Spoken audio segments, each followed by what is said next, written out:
Hello friend, आज की video हम फाइनली स्टार्ट करने जा रहे हैं अपने यूनिट इंपॉर्टेंट क्वेश्चन उसके सोल्यूशन के बारे में। वीडियो पे लास्ट तक बने रहिए और चैनल पे नए प्लीज चैनल को सब्सक्राइब लाइक जरूर से कर दीजिएगा। आप सभी के काफी सारे डिमांड आ रहे थे, काफी सारे कमेंट आ रहे थे कि सर जो है फार्मास्यूटिक्स को जल्द से जल्द कंप्लीट करा दीजिए। तो आज की वीडियो में बात करने वाले लॉन्ग क्वेश्चन और शॉर्ट क्वेश्चन के बारे में। सबसे पहले बात करेंगे लॉन्ग क्वेश्चन के बारे में। लॉन्ग क्वेश्चन अगर आप सॉल्व कर लेते तो शॉर्ट वाले आपके लिए इजी हो जाते। तो यहाँ पे जो पहला बहुत ही सुपर डुपर क्वेश्चन दिया गया है, give the formulation and method of preparation of syrup in detail. तो यहाँ पे पूछा गया कि सिरप के मेथड ऑफ प्रिपरेशन के बारे में बताइए, मतलब कि किस किस तरीके से हम सिरप को बनाते हैं उसको डिटेल में लिखना है। और जब भी ऐसा क्वेश्चन आए तो वो 7 मार्क्स में आते हैं, ठीक है। और यहाँ पे आपको क्या करना है कि शुरुआत से एकदम लिखना है, नहीं तो अगर आप लिखते हैं सिर्फ मेथड ऑफ प्रिपरेशन लिख देंगे तो आपके पेज भरेंगे ही नहीं, ठीक है। अगला देखिए, वही क्वेश्चन हमारे दूसरे तरीके से पूछा गया give the method of preparation of syrup, right the advantage and disadvantage of syrup. तो यहाँ पे पूछा गया कि आप सिरप का एडवांटेज लिखिए और इसका डिसएडवांटेज लिखिए, और किस किस मेथड से हम सिरप को बनाते हैं उस मेथड के बारे में आप लिखिए। देख लीजिए, जब ऐसा क्वेश्चन आए तो आप क्या करेंगे, शुरुआत से लिखेंगे। तो कहाँ से लिखेंगे, आप यहाँ से लिखेंगे मोनोफेजिक लिक्विड डोसेज फॉर्म में।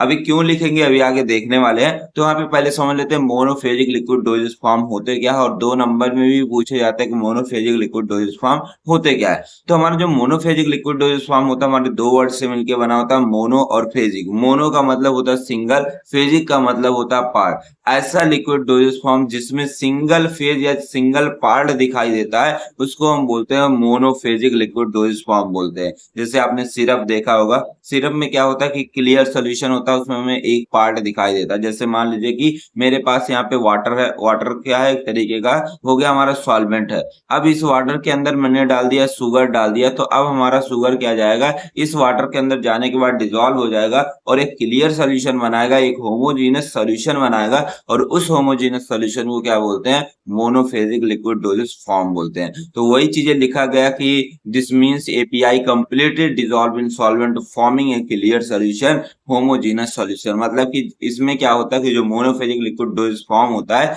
इसमें जो हमारी एपीआई मतलब कि जो ड्रग रहती है, ये हमारे सॉल्वेंट के अंदर जाने पर कंप्लीटली डिसॉल्व हो जाती है और एक हमारा क्लियर सोल्यूशन फॉर्म करती है, बनाती है, और जिसको हम होमोजीनस सोल्यूशन भी बोलते हैं। और इसको क्या बोलेंगे हम, क्या, मोनोफेजिक लिक्विड डोसेज फॉर्म बोलेंगे। अब मोनोफेजिक लिक्विड डोसेज फॉर्म की अगर एग्जांपल की बात करते हैं तो इसमें हमारा आ गया सॉल्यूशन और सिरप। अब देख सकते हैं सिरप हमारा कहाँ पे आ रहा है, मोनोफेजिक लिक्विड डोसेज फॉर्म में। तो इसलिए मैं बोला कि क्या नाम, आपको शुरुआत से लिखना है तब आपको अच्छे नंबर मिलेंगे। तो यहाँ पे बात करते हैं सिरप के बारे में। तो हेलो फ्रेंड, मैं हूँ विशाल प्रजापति, एक बार फिर से स्वागत करता हूँ आप सभी का आपके अपने चैनल ट्रिक फार्मेसी में। तो यहाँ पे सिरप का मतलब समझ लेते हैं। जो हमारा सिरप होता है एक तरीके का हमारा क्या है, पहला पॉइंट लिखेंगे कि मोनोफेजिक लिक्विड डोसेज फॉर्म होता है।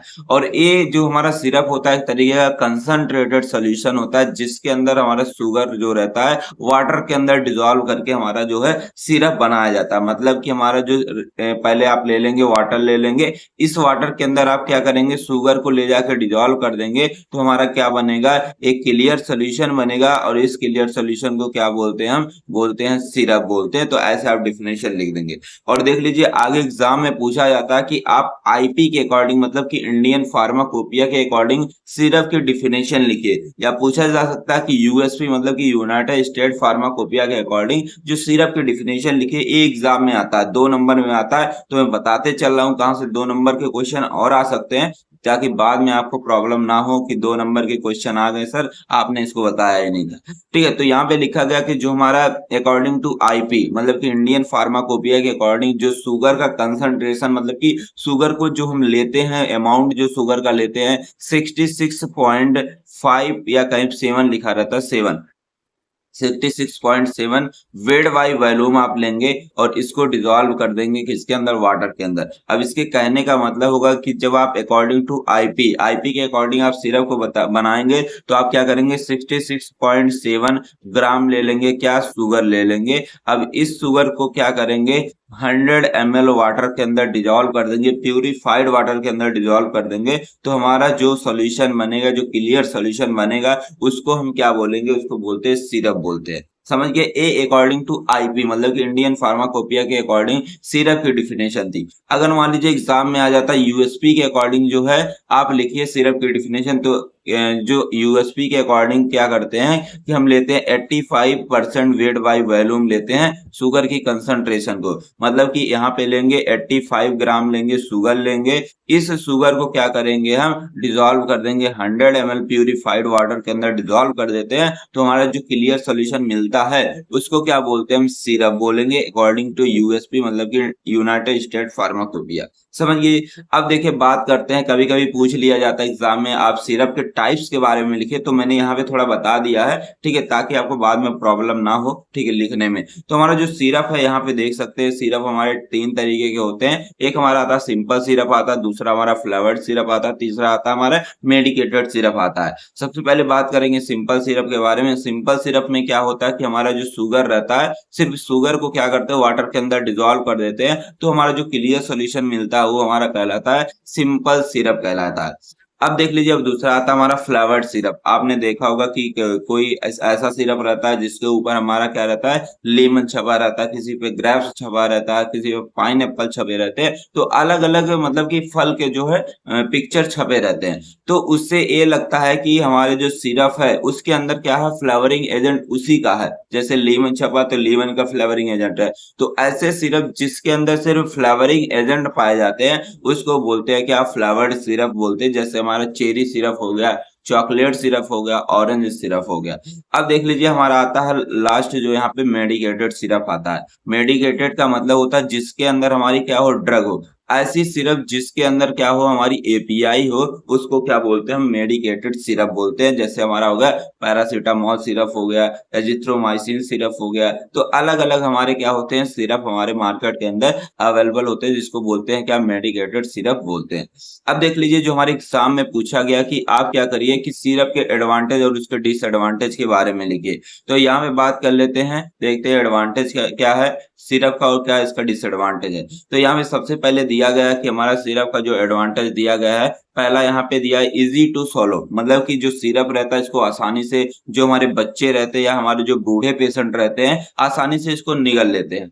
दूसरा दिया गया कि हमारे जो सिरप होता है as compare to tablet, tablet के कंपेयर में जो हमारा सिरप है इसका एब्जॉर्प्शन हमारे बॉडी के अंदर क्या होता है फास्ट होता है। मान लीजिए अगर आप टेबलेट खाते हो, टेबलेट जाएगी पेट में जाने के बाद डिसॉल्व होगी, तब जाके वो हमारे ब्लड के अंदर एब्जॉर्ब होगी। लेकिन हमारा सिरप है, सिरप को डिसॉल्व होने की जरूरत नहीं होती है, सीधे हमारे ब्लड के अंदर जाता है, डिसॉल्व होता है। अगला दिया गया है कि इसमें क्या करते हैं हम कि जो सिरप होता है इसको स्पून के सहारे या तो ड्रॉप के सहारे लेते हैं। अब वो क्या करते हैं कि जब हम स्पून के सहारे लेते हैं तो ड्रॉप के सहारे लेते हैं तो उसमें हम एक्यूरेट डोज लेते हैं कि 2 ml 5 ml एक्यूरेट डोज लेने का काम करते हैं। अब देख लीजिए अगला लिखा गया कि हमारे जो सिरप होते हैं ये हमारे स्टमक में जाने के बाद इरिटेशन कॉज नहीं करते। अगर मान लीजिए आप कोई टेबलेट खाते हैं, टेबलेट आपके पेट में जाने के बाद क्या करेंगे थोड़ा मोड़ा इरिटेशन कॉज करेंगे, लेकिन हमारे जो सिरप होते हैं ये हमारे पेट में जाने के बाद इरिटेशन कॉज नहीं करते हैं। और जो हमारे सिरप होते हैं या हमारे फ्लावर्स के फॉर्म में भी आते हैं, लेकिन हमारे टेबलेट आपने देखा होगा वो फ्लावर के फॉर्म में नहीं आते हैं, ठीक है, और जिसको आसानी से बच्चे और बूढ़े लोग आसानी से ले सकते हैं। अब देख लीजिए इसके डिसएडवांटेज की बात करते हैं, तो हमारा जो सिरप होता है उसकी जो सेल्फ लाइफ होती है वो हमारी कम होती है किसके कंपेयर में हमारे सॉलिड। जैसे आप टेबलेट है, टेबलेट को आप लंबे समय तक स्टोर करके रख सकते हैं, लेकिन सिरप है, सिरप को नहीं कर सकते। अगर आपने उसको एक बार खोल दिया है उसके अंदर माइक्रोबियल कंटामिनेशन होने के चांसेस बढ़ जाते हैं, या हमारा स्पॉयल बहुत ही जल्दी होता है। स्पॉयल का मतलब होता है माइक्रोबियल कंटामिनेशन, ठीक है। अब यहाँ पे लिखा हाई शुगर कंटेंट, मतलब कि जो हमारे सिरप होते हैं उसमें हमें शुगर की कंसंट्रेशन ज्यादा डालनी पड़ती है। जैसे आपने देखा कि 100 ml वाटर के अंदर क्या करते हैं, 100 ml वाटर के अंदर 66.7 ग्राम क्या करते हैं शुगर को डालते हो। तो देख सकते हैं शुगर की कंसंट्रेशन क्या है बहुत ही ज्यादा हमें यूज करनी पड़ती है। ये इसका हुआ डिसएडवांटेज के बारे में। अब यहाँ पे बात करते हैं कि किस किस मेथड से हम सिरप को बनाते हैं। तो सबसे पहला मेथड हमारा आता है यहाँ पे सॉल्यूशन विथ हीट, मतलब कि यहाँ पे जो सॉल्यूशन हमें मिलेगा उस सॉल्यूशन को हीट करके हम क्या करने वाले सिरप को बनाने वाले। अब देखिए समझिएगा ध्यान से, सबसे पहले क्या करते हैं हम वे कर लेते हैं 66.7 ग्राम सुक्रोज या शुगर बोल सकते हैं। शुगर को क्या करेंगे वे कर लेंगे। वे करने के बाद क्या करेंगे, एक बीकर लेंगे, इस बीकर के अंदर लेंगे 100 ml वाटर लेंगे। अब इस 100 ml वाटर के अंदर क्या करेंगे, इसी शुगर को ले जाकर डिजोल्व कर देंगे। अब डिजोल्व कर देंगे, अब हमारा क्या बन जाएगा, एक सॉल्यूशन बन जाएगा। अब इसी सॉल्यूशन को क्या करेंगे, हीट करेंगे। हीट कहाँ पे करते हैं, वाटर बाथ पे ले जाके उसको रख देते। तो यहाँ पे मान लीजिए मेरे पास वाटर बाथ हो गया, इस वाटर बाथ पे ले जाके मैंने इस तरीके से इसको रख दिया। अब रख देंगे, ठीक है। अब थोड़ा गर्म होगा, गर्म होने के बाद क्या होगा कि ये हमारा जो शुगर रहेगा पूरा कंप्लीटली वाटर के अंदर डिजोल्व हो जाएगा। डिजोल्व हो जाएगा, फिर इसको वहां से हटा लेंगे, मतलब कि वाटर बाथ से हटा लेंगे। हटाने के बाद उस सॉल्यूशन को ठंडा करेंगे। ठंडा करने के बाद क्या करेंगे, उसके अंदर अगर इम्प्योरिटीज है, इम्प्योरिटीज को निकालने के लिए, इम्प्योरिटीज को रिमूव करने के लिए क्या करते हैं, उस सॉल्यूशन को हम क्या करते हैं, फिल्टर करते हैं। ठीक है, फिल्ट्रेशन करवा करके उसको फिल्टर करते हैं। फिल्टर करने के बाद क्या होता है कि लास्ट में हमें जो है 100 ml सिरप हमें बन के मिल जाता है। तो इस तरीके से आप सॉल्यूशन विद हीट वाले मेथड से आप क्या करते हैं, सिरप को बनाने का काम करते हैं। अब देख लीजिए दूसरा मेथड आता है, परकोलेशन आता है। परकोलेशन के थ्रू भी हम क्या करते हैं, सिरप को बनाने का काम करते हैं। और परकोलेशन इसको इसलिए बोलते हैं क्योंकि इसमें हम परकोलेटर का यूज करते हैं। ठीक है, परकोलेटर हमारा एक होता है फनल जैसा होता है, लेकिन फनल से थोड़ा बड़ा होता है। ठीक है, तो फनल से इस तरीके से, फनल से थोड़ा बड़ा सा हमारा होता है। नीचे के साइड जो रहता है उसका बेस जो है वो हमारा थोड़ा लंबा रहता है। ठीक है, इस तरीके से हमारा होता है, परकोलेटर होता है। सबसे पहले क्या करेंगे कि हम 66.7 ग्राम सुक्रोज मतलब शुगर को वे कर लेंगे। वे करने के बाद क्या करेंगे, अब जो हमारा परकोलेटर रहेगा, परकोलेटर को के नीचे क्या करते हैं, यहाँ पे हम कॉटन भर देते हैं। ठीक है, मॉइस्चर कॉटन भरते हैं, मतलब कि क्या करेंगे, थोड़ा सा कॉटन को भिगा लेंगे। ठीक है, वाटर के अंदर भिगा लेंगे। भिगाने के बाद क्या करेंगे, यहाँ पे कॉटन को ले आके रख देते हैं। अब रखने के बाद क्या करेंगे, जो हमने शुगर को वे किया था उस शुगर को क्या करेंगे, इसके अंदर डाल देंगे।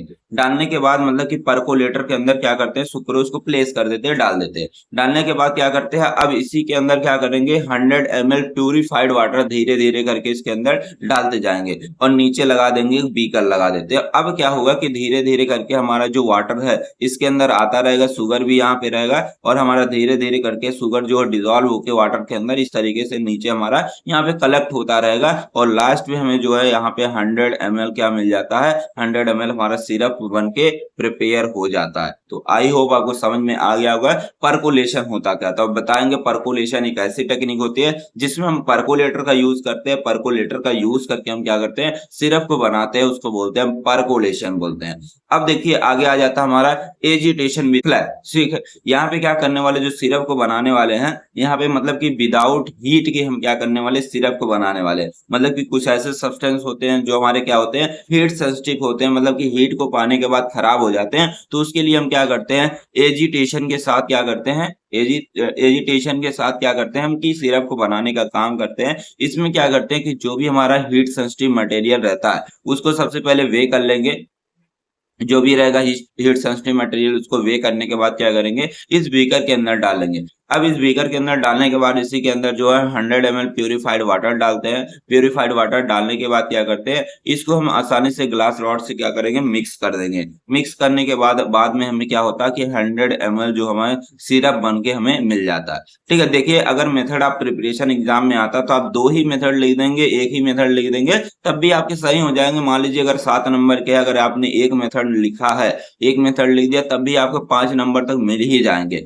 ठीक है, और जितना मैंने ऊपर कंटेंट बनाया, अगर मान लीजिए कि आप 2 मेथड लिख देते हैं, ये दोनों मेथड को लिख देते तो आराम से आपको 7 में 7 नंबर मिल ही जाएंगे। तो आराम से, बड़ा ही सिंपल है सारी चीजें, तो इसको लिख लीजिएगा। अब देख लीजिए यहाँ पे दूसरा क्वेश्चन पूछा गया है कि डिफाइन इमल्सन, इमल्सन क्या होते हैं, और यहाँ पे पूछा गया सस्पेंशन भी क्या होते हैं। फिर आगे लिखा गया also discuss various test to identify the types of emulsion, मतलब कि इमल्सन में जो टाइप होते हैं, जैसे वाटर इन ऑयल हो गया, ऑयल इन वाटर हो गया, उस इमल्सन को कैसे आइडेंटिफाई किया जा सकता है, उसके लिए कौन कौन से टेस्ट होते हैं, उसको आपको यहाँ पे लिखना है। सबसे पहले बात करते हैं जो बाईफेजिक लिक्विड डोजेस फॉर्म के बारे में। बाईफेजिक में ही आते हैं हमारे सस्पेंशन और क्या आते हैं, इमल्सन आते हैं। तो बाईफेजिक लिक्विड डोजेस फॉर्म एक ऐसे लिक्विड डोजेस फॉर्म होते हैं जिसमें हमारे 2 फेज दिखाई देते हैं, 2 फेज दिखाई देंगे, उसको बोलते हैं हम बाईफेजिक लिक्विड डोजेस फॉर्म बोलते हैं। क्योंकि बाईफेजिक अगर वर्ड को मैं ब्रेक करूं तो बाई का मतलब होता है 2 और फेजिक का मतलब होता है पार्ट।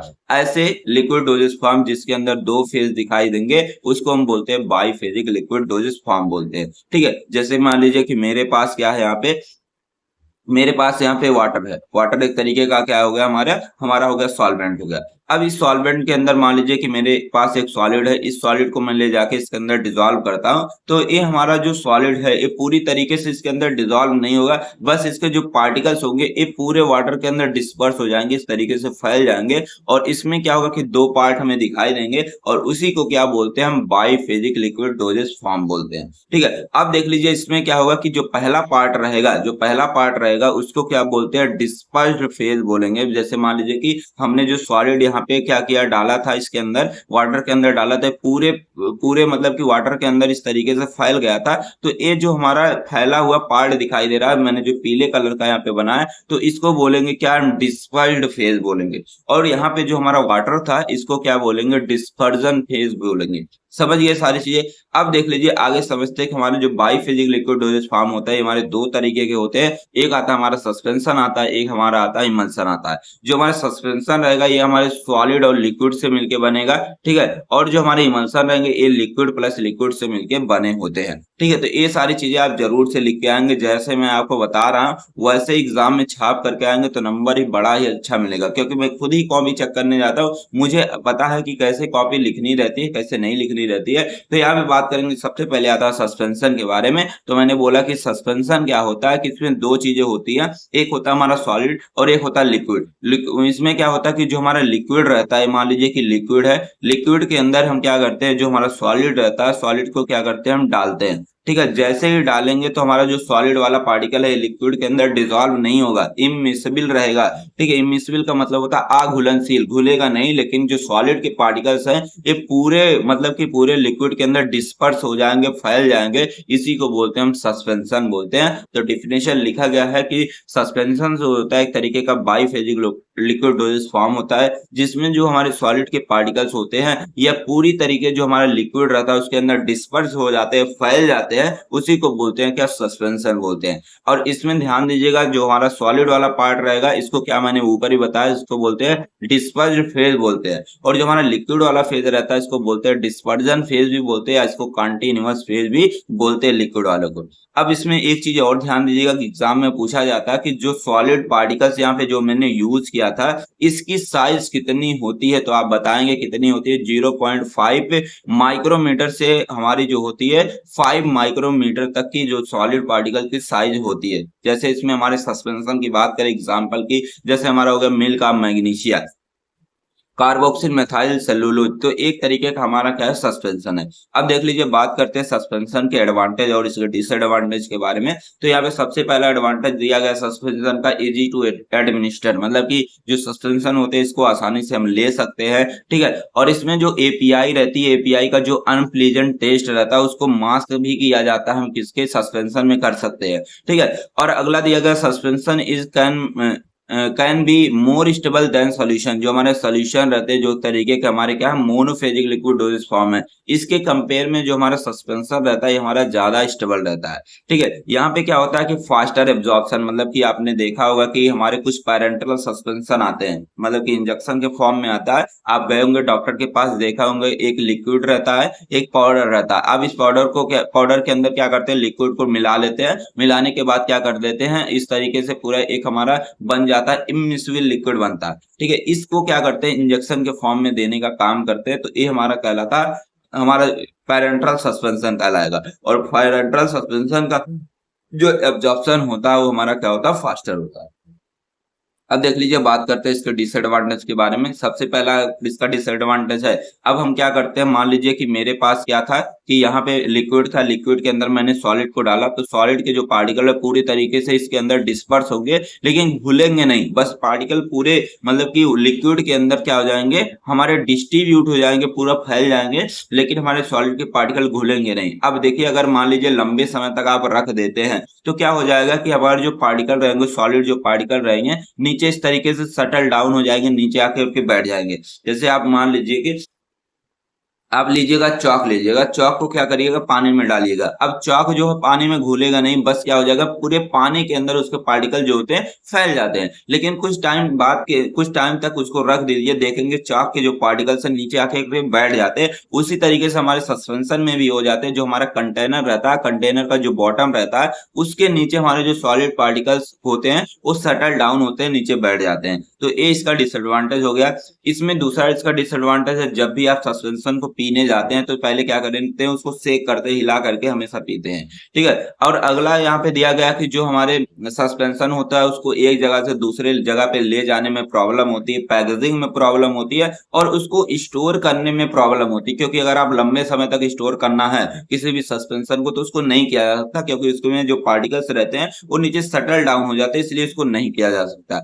अब देख लीजिए दूसरा हमारा आ जाता है इमल्सन। अभी तो आप सस्पेंशन के बारे में सारी चीजें देख रहे थे, अब यहाँ पे बात करते हैं इमल्सन के बारे में। इमल्सन भी एक तरीके का हमारा बाईफेजिक लिक्विड डोजेज फॉर्म होता है और ये हमारा जो होता है लिक्विड प्लस लिक्विड से मिलके बना होता है, लिक्विड प्लस लिक्विड से मिलके बना होता है। और आपने देखा सस्पेंशन में क्या कि हमारे सस्पेंशन जो होते हैं लिक्विड प्लस सॉलिड से मिलके बनते थे, लेकिन हमारे इमल्सन जो होते हैं ये हमारे लिक्विड प्लस लिक्विड से मिलके बने होते हैं। ध्यान से समझिएगा। इसमें क्या होता है कि मान लीजिए कि आपके पास एक लिक्विड यहाँ पे है, एक लिक्विड ए वाली है और यहाँ पे आपके पास एक लिक्विड बी है, ठीक है। यहाँ पे मान लेते हैं हमारे पास वाटर हो गया और यहाँ पे मेरे पास क्या हो गया ऑयल हो गया। तो दोनों देख सकते हैं एक तरीके का लिक्विड ही है। अब ऑयल को क्या करते हैं इसके अंदर डालेंगे, तो आपको पता है और जो वाटर होता है वाटर के अंदर ऑयल को डालने पे तो हमारा जो ऑयल के पार्टिकल्स है इस तरीके से ऊपर आके के बैठ जाते हैं, ऊपर आकर के ग्रेनुल जैसा बना लेते हैं। तो हमारे इमल्सन में ऐसा ही होता है, ठीक है। इमल्सन में क्या करते हैं कि जब एक लिक्विड को दूसरे लिक्विड के अंदर डालते हैं तो हमारा जो लिक्विड है ये हमारे क्या रहते हैं दूसरे लिक्विड के अंदर इमिसिबल रहते हैं, मतलब कि अघुलनशील रहते हैं। फिर इसके अंदर क्या डालते हैं इमल्सिफाइंग एजेंट डालते हैं। जैसे इमल्सिफाइंग एजेंट डालेंगे तो जो ऑयल के जो पार्टिकल्स होते हैं वह पूरे वाटर के अंदर पूरी तरीके से डिस्ट्रीब्यूट हो जाते हैं, फैल जाते हैं इस तरीके से, लेकिन घुलेंगे नहीं। और इसी को क्या बोलते हैं हम इमल्सन बोलते हैं। समझ गए सारी चीजें।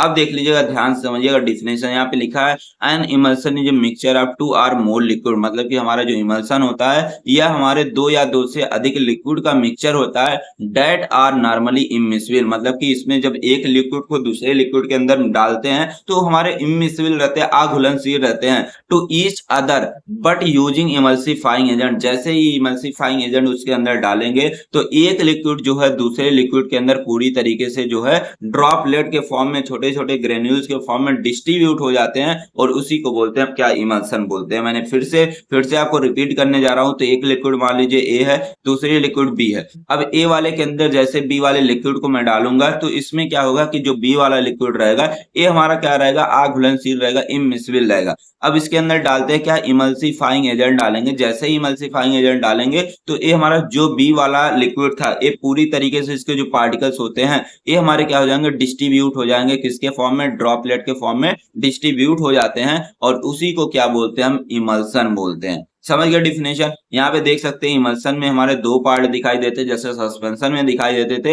एक आता है पहला पार्ट हमारा कहलाता है डिस्पर्स फेज, मतलब कि ऑयल जो रहेगा वो हमारे कहलाएगा डिस्पर्स फेज कहलाएगा और जिसमें हमने वाटर यूज किया था वो हमारा कहलाएगा कंटिन्यूअस फेज कहलाएगा। अब देख लीजिए आगे बात करते हैं इमल्सन के एग्जाम्पल के बारे में। जैसे हमारा मिल्क हो गया, मिल्क आप देखते होंगे मिल्क के अंदर आपने ध्यान से कभी देखा होगा छोटे छोटे ग्रेन्यूल्स जैसे दिखते हैं, तो उसमें जो फैट होता है वो फैट दिखाई देते हैं। फैट हमारे किसके अंदर डिसॉल्व रहते हैं वाटर के अंदर। फैट हमारा एक लिक्विड हो गया, वाटर भी हमारा एक लिक्विड हो गया, तो ये दोनों लिक्विड मिलके तब हमारा क्या बनाते हैं मिल्क बनाते हैं। मिल्क भी एक तरीके का एग्जाम्पल है। अब देख सकते हैं बटर भी एक तरीके का एग्जाम्पल होता है। इसमें क्या होता है कि हमारा जो वाटर रहता है ऑयल के अंदर डिसॉल्व रहता है। लिक्विड पैराफिन भी एक तरीके का हमारा क्या होता है इमल्सन होता है, ठीक है। इसमें क्या होता है कि हमारे जो पैराफिन होते हैं ये हमारे वाटर के अंदर क्या होते हैं डिस्ट्रीब्यूट होते हैं। समझ गए। अब देख लीजिए बात करते हैं इमल्सन के एडवांटेज के बारे में। सबसे पहला एडवांटेज है कि ये हमारा जो इमल्सन होता है ये अनप्लीजेंट टेस्ट को कवर करता है। अनप्लीजेंट टेस्ट मतलब कि कड़वे टेस्ट को मास्क करने का काम करता है। और ये क्या करता है ड्रग की बायोबिलिटी को बढ़ाने का काम करता है। बायोबिलिटी का मतलब होता है जैसे मान लीजिए 2 नंबर में पूछा जा सकता है, मान लीजिए कोई यहाँ पे एक व्यक्ति है, इस व्यक्ति को मैंने क्या दिया 500 mg हमने ड्रग दी, 500 mg की हमने एक पैरासीटामोल की गोली दी। अब इसके पेट में गई 500 mg, हमारी 500 mg इसके पेट में गई। तो यहाँ पे समझिएगा, अब इस तरीके से पेट में बना देता हूँ स्टमक, ठीक है। अब स्टमक में 500 mg हमारी ड्रग गई, यहाँ पे जाने के बाद डिजोल्व हो गई। अब डिजोल्व होने के बाद यहाँ से जो ड्रग है, यहाँ से 500 mg खाया था हमने, 500 mg में से हमारी 400 mg ही क्या हुई, ड्रग हमारे ब्लड के अंदर एब्जॉर्ब हुई। तो ब्लड के अंदर कितनी हुई, 400 mg ही ड्रग हमारी एब्जॉर्ब हुई, और जो 100 mg है वो हमारी क्या हो गई, वेस्ट हो गई। तो यही 400 mg जो ड्रग है, यही हमारी कहलाएगी ड्रग की बायोअवेलेबिलिटी कहलाएगी। तो आप सिंपल तरीके से बताएंगे कि बायोअवेलेबिलिटी उसको बोलते हैं, कितनी अमाउंट में जो ड्रग है हमारे ब्लड के अंदर गई है, एब्जॉर्ब हुई है, उसी को क्या बोलते हैं, ड्रग की बायोअवेलेबिलिटी बोलते हैं। तो हमारा इमल्सन क्या करता है, ड्रग की बायोअवेलेबिलिटी को बढ़ाने का काम करता है, ठीक है। यहाँ पे लिखा गया कि हमारी जो इमल्सन होते हैं, ये क्या होते हैं कि सस्टेन रिलीज मेडिकेशन होते हैं। सस्टेन का मतलब होता है कि धीरे धीरे करके रिलीज होना और लंबे समय तक रिलीज होकर के हमारे बॉडी में क्या करना कि जो डिजीज है उसको ट्रीट करने में हेल्प करता है। और ये हमारे वेरी कॉस्ट इफेक्टिव होते हैं, बहुत सस्ते होते हैं। अगर इसके डिसएडवांटेज के बारे में बात करते हैं, इसमें भी क्या होता है, सेडिमेंटेशन का प्रॉब्लम होता है, क्रीमिंग का प्रॉब्लम होता है। मतलब कि क्या होता है कि जब हम क्या करते हैं, एक लिक्विड के अंदर दूसरे लिक्विड को डालते हैं, तो क्या हो सकता है कि जो हमारे लिक्विड है वो ऊपर सेडिमेंट हो सकते हैं या तो नीचे सेडिमेंट हो सकते हैं, क्रीम जैसा उसमें बन सकता है। तो ये हमारा डिसएडवांटेज हो गया, ठीक है। और यहाँ पे फेज इन्वर्सन भी आ सकते हैं। फेज इन्वर्जन का मतलब होता है कि दो फेज बन जाएंगे, मतलब कि जैसे मान लीजिए एक फेज ए हो वाला हो गया, बी वाले का हो गया दूसरा फेज हो गया। तो इस तरीके से दो लिक्विड का दो फेज बन सकता है, ठीक है। प्रॉब्लम होती है किसी मतलब कि इमल्सन को एक जगह से दूसरी जगह पे ले जाने में, इसको हैंडल करने में, इसको स्टोर करने में भी प्रॉब्लम्स होती हैं। तो ये सारे चीजें हो गई। अभी तो आप देख रहे थे इमल्सन सस्पेंशन के बारे में इतनी सारी चीजें लिखी हैं। अब देख लीजिए, थोड़ी यहाँ पे चीजें आपको समझनी पड़ेंगी कि जो हमारे इमल्सन होता है, इसको मैंने यहाँ पे मेंशन नहीं किया, लेकिन आप मेंशन यहाँ पे कर लीजिएगा। तो जो हमारे इमल्सन होते हैं,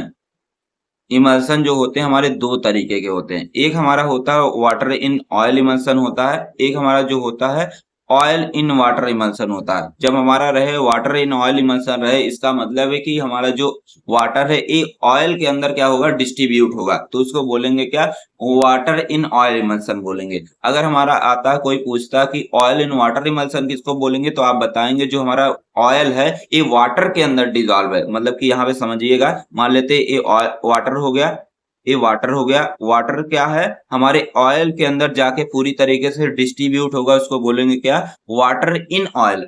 इन का मतलब हो गया वाटर इन ऑयल, मतलब कि वाटर जो है ऑयल के अंदर है। तो आप इस तरीके से बताएंगे। अब यहाँ पे दूसरा हमारा दिया गया क्या, वो ऑयल इन वाटर दिया गया, मतलब कि हमारे वाटर के अंदर क्या है, हमारा ऑयल डाला गया, तब जाके हमारा इमल्सन बना है। तो इस तरीके से आप बता देंगे। अब देख लीजिए, इसी को आइडेंटिफाई करने के लिए, मतलब कि कौन किस तरीके का हमारा इमल्सन है, ठीक है। अगर मान लीजिए मैं आपको दो इमल्सन ला के दे देता हूं, तो अब मैंने पूछ लिया कि अब बताओ कि तुम ये आइडेंटिफाई करके बताओ कि किस टाइप का इमल्सन हमारा है, वाटर इन ऑयल है कि ऑयल इन वाटर टाइप का इमल्सन है, उसको आपको टेस्ट करके बताने। अब यहाँ पे हमारा जो सबसे पहला टेस्ट आता है डाइल्यूशन टेस्ट। डाइल्यूशन टेस्ट आप ध्यान से समझिएगा, आपको बहुत ही सिंपल तरीके से बताने वाले हैं। जैसे मान लीजिए कि आपके पास यहाँ पे जिस इमल्सन का आपको टेस्ट करना है कि ये हमारा इमल्सन जो है वाटर इन ऑयल है कि ऑयल इन वाटर है, तो उसको सबसे पहले क्या करेंगे, हम ले लेंगे। लेने के बाद क्या करते हैं, उसको डाइल्यूट करते हैं। किससे डाइल्यूट करेंगे, मतलब कि उसके अंदर हम डालेंगे वाटर डालेंगे। अब जैसे उसके अंदर वाटर डालते हैं, तो अगर उसमें कोई भी चेंजेस नहीं होंगे, मतलब कि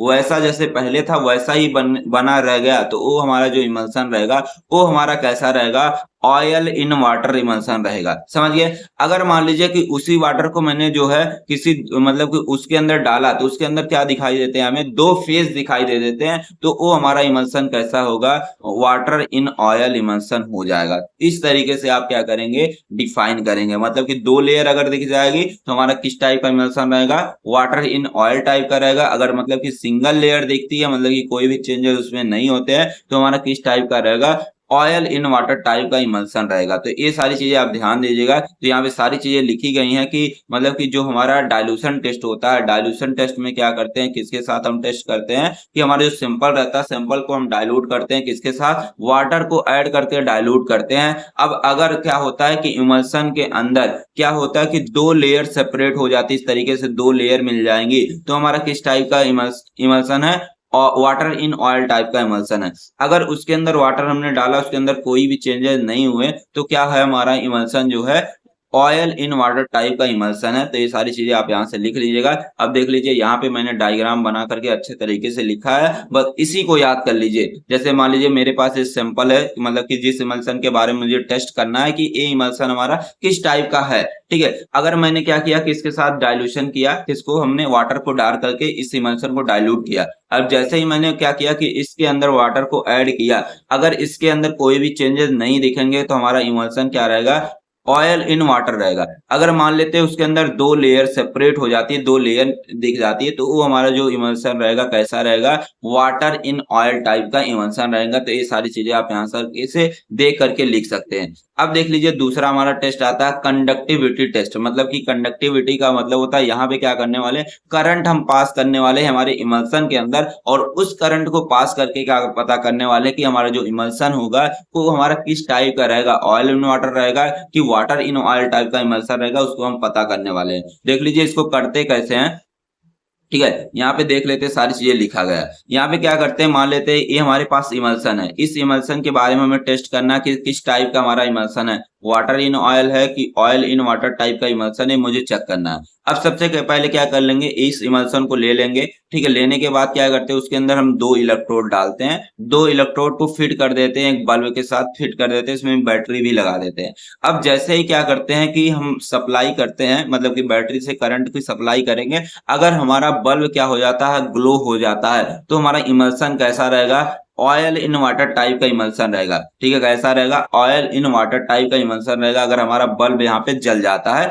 अगर मान लीजिए कि हमारा जो ये इमल्सन हमने टेस्ट करने के लिए लिया था, अगर इसमें हमने इलेक्ट्रोड डाला, इलेक्ट्रोड जैसे ही हमने डाला, तो अगर हमारा बल्ब नहीं जला, बल्ब हमारा ग्लो नहीं होता है, तो हमारा इमल्सन कैसा होगा, ऑयल इन वाटर टाइप का इमल्सन हो जाएगा। तो ये सारी चीजें आई हो आपको समझ में आ गई होंगी। वही सारी चीजें लिखा गया है कि अगर हम क्या करते हैं इमल्सन के अंदर जैसे ही इलेक्ट्रोड को डालेंगे, मतलब कि इलेक्ट्रिसिटी को सप्लाई करेंगे, अगर हमारा बल्ब क्या हो जाता है, ग्लो हो जाता है, मतलब कि हमारा जो रिजल्ट आता है पॉजिटिव आएगा, मतलब कि हमारा जो इमल्सन रहेगा ये ऑयल इन वाटर टाइप का इमल्सन रहेगा। अगर मान लेते हैं इमल्सन के अंदर हमने इलेक्ट्रोड डाला और बल्ब हमारा नहीं जला, बल्ब नहीं ग्लो हुआ, तो हमारा जो इमल्सन होगा वो कैसा होगा, वाटर इन ऑयल टाइप का हमारा इमल्सन हो जाएगा। तो ये सारी चीजें डायग्राम बना करके आप अच्छे तरीके से लिख करके इसको आएंगे, बना करके भी आएंगे, समझिए। अब देख लीजिए अगला आता हमारा जो आता है डाई टेस्ट आता है। डाई टेस्ट में क्या करने वाले हैं, कलर का यूज करने वाले हैं, और कलर को यूज करके हम क्या करने वाले हैं कि ये पता लगाने वाले हैं कि हमारा जो इमल्सन है ये हमारा ऑयल इन वाटर है कि वाटर इन ऑयल टाइप का इमल्सन है। तो यहाँ पे क्या करते हैं हम एक मतलब कि वाटर सॉल्युबल डाई का यूज करते हैं, ठीक है। इसमें क्या करते हैं, जैसे मान लीजिए मेरे पास एक सैंपल है, किसका, इमल्सन का सैंपल है, इसी के बारे में हमें टेस्ट करना, आइडेंटिफिकेशन टेस्ट करना है कि किस टाइप का हमारा इमल्सन है। तो सबसे पहले इसको क्या करते हैं, वाटर सॉल्युबल डाई के साथ मिक्स कर देते हैं, ठीक है। और वाटर सॉल्युबल डाई कौन सा यहाँ पे यूज करते हैं, हम अमरंथ डाई का यूज करते हैं। अब क्या करते हैं, उस अमरंथ डाई को क्या करेंगे, जब उसके अंदर हम क्या करेंगे, एक स्लाइड पे रख करके उसको मिक्स कर देंगे, इमल्सन के साथ मिक्स कर देंगे, फिर उसको ले जाते हैं किसके नीचे, माइक्रोस्कोप के नीचे ले जाके रख के देखते हैं। माइक्रोस्कोप के नीचे रखेंगे और रख के देखेंगे, अगर उसमें इस तरीके का दिखाई देता है, मतलब कि रेड वाली एरिया ज्यादा दिखाई देती है और व्हाइट वाले एरिया कम दिखाई देती है, तो हमारा क्या होगा कि हमारा जो इमल्सन रहेगा कैसा रहेगा, ऑयल इन वाटर टाइप का इमल्सन रहेगा। अगर क्या होता है कि हमारा जो व्हाइट वाली एरिया है वो हमारी ज्यादा दिखती है, और जो हमारे रेड वाला, मतलब कि रेड जो होगा ग्रेन्यूल्स के फॉर्म में दिखेगा, तो हमारा इमल्सन कैसा रहेगा, वाटर इन ऑयल टाइप का इमल्सन रहेगा। तो ये सारी चीजें यहाँ से देख करके लिख सकते हैं। अब देख लीजिए लास्ट टेस्ट आता है हमारा कोबाल्ट टेस्ट आता है, ठीक है। कोबाल्ट क्लोराइड टेस्ट, इसमें क्या करते हैं हम, कोबाल्ट क्लोराइड का जो हमारा एक होता है फिल्टर पेपर रहता है, उसको क्या करते हैं, कोबाल्ट क्लोराइड से हम मॉइस्ट कर लेते हैं, थोड़ा सा भिगा लेते हैं। भिगाने के बाद क्या करते हैं, ठीक है, उसके अंदर हम क्या करते हैं, थोड़ा सा इमल्सन ऐड करते हैं। इमल्सन को ऐड करने के बाद क्या करते हैं, उसको सुखा लेते हैं। सुखाने के बाद अगर वो हमारा किस में कन्वर्ट हो जाता है, पिंक में कन्वर्ट हो जाता है। जैसे मैंने बोला कि आप क्या करेंगे, एक पेपर लेंगे, ठीक है, एक पेपर लेंगे, फिल्टर पेपर जिसको बोलते हैं। इस फिल्टर पेपर के ऊपर क्या डालते हैं, कोबाल्ट क्लोराइड डाल करके उसको भिगा लेते हैं। अब भिगाने के बाद क्या करते हैं कि जो हमारा इमल्सन रहेगा जिसके बारे में मुझे टेस्ट करना है, उस इमल्सन को इसके ऊपर डाल लेते हैं। अब डालने के बाद क्या करते हैं, उसको सुखा लेते हैं। सुखाएंगे तो अगर हमारा वो पिंक कलर में चेंज हो जाता है तो हमारा जो इमल्सन रहेगा ये हमारा ऑयल इन वाटर टाइप का इमल्सन रहेगा। अगर इसके अंदर हमारे कोई भी चेंजेस नहीं आते हैं तो हमारा जो इमल्सन रहेगा कैसा रहेगा, वाटर इन ऑयल टाइप का इमल्सन रहेगा। तो ये सारी चीजें आप लिख देंगे एग्जाम में और आपको अच्छे तरीके से नंबर मिल जाएंगे। अब देख लीजिए अगला क्वेश्चन पूछा गया, write a short notes gargles mouth wash and throat paint with an example formula for each. यहाँ पे क्या करना है कि सभी जो हमारे गार्गल्स होते हैं, माउथ वॉश होते हैं, थ्रॉट पेंट होते हैं, सभी को एग्जाम्पल के साथ यहाँ पे लिखना है और सभी को फार्मूला के साथ लिखना, कैसे मतलब किसको बनाएंगे। ठीक है, यहाँ पे सबसे पहले बात करते हैं हम गार्गल्स के बारे में। तो हमारे जो गार्गल्स होते हैं एक तरीके के हमारे एक्वस सोल्यूशन होते हैं, मतलब कि इसके अंदर हमारे वाटर पाए जाएंगे। और ये क्या करता है कि अगर हमारे गले के अंदर कोई भी इन्फेक्शन हो गया तो उसको ट्रीट करने का काम करता है। और इसके अंदर जो हमारे मतलब कि एंटी इन्फेक्टिव एजेंट बात कर सकते हैं, एंटी इन्फेक्टिव एजेंट हमारे पाए जाते हैं, जैसे हमारे एंटीसेप्टिक एजेंट इसके अंदर हमारे पाए जाते हैं, एंटीबायोटिक पाए जाते हैं और एनास्थेटिक एजेंट पाए जाते हैं। और ये क्या करता है कि हमारे गले में होने वाले थ्रोट इन्फेक्शन को ट्रीट करने का काम करता है। अब देख लीजिए अगला पॉइंट लिखा, they are prepared in concentrated form, मतलब कि इसको हम क्या करते हैं, गार्गल्स को हमेशा जो है कंसंट्रेटेड फॉर्म में बनाते हैं। लेकिन जब इसको आप यूज करने जाएंगे सबसे पहले क्या लेंगे, आप गर्म पानी लेंगे, मतलब कि हल्का गुनगुना पानी। गुनगुने पानी के अंदर क्या करेंगे, उसको डाल करके डाइल्यूट कर लेंगे, गार्गल्स को डाल करके डाइल्यूट कर लेंगे, तब इसका यूज आप करेंगे।